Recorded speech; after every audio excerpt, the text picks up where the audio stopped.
সুপ্রিয় দর্শক, আসসালামু আলাইকুম।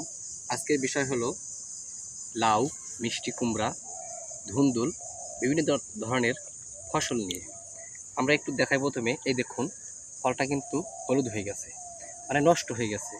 এই ফলটা নষ্ট হওয়ার কারণ একটাই, কিউট মাছি, ফেরোমন মাছি। আমরা বিভিন্ন অঞ্চলে বিভিন্ন নামে পরিচিত এই পোকাগুলো।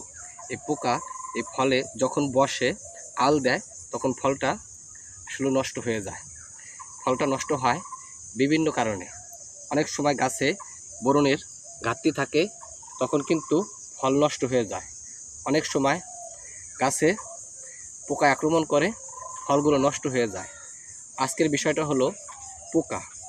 কারণ একটু দেখাবো। এই দেখুন, পরাগণও কিন্তু ভালো ছিল, কিন্তু তবু ফলটা কেন নষ্ট হয়েছে? পোকা এখানে আক্রমণ করেছে সেজন্য।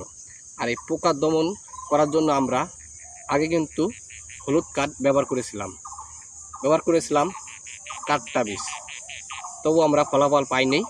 আজকে আবারও হলুদ কাঠ ব্যবহার করতেছি অন্য কোম্পানির। একটু আপনাদের দেখাবো।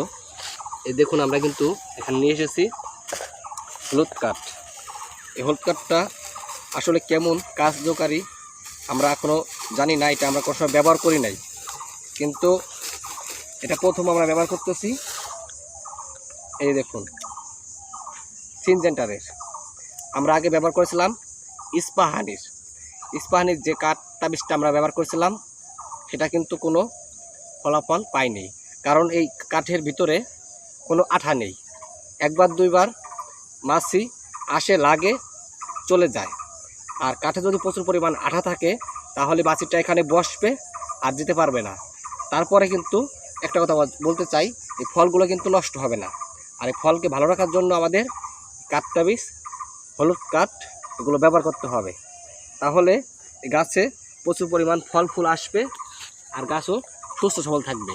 আমি কিন্তু এখানে মিষ্টি কুমড়া চাষ করেছি বেঙ্গল 2 সিড কোম্পানি জাতের।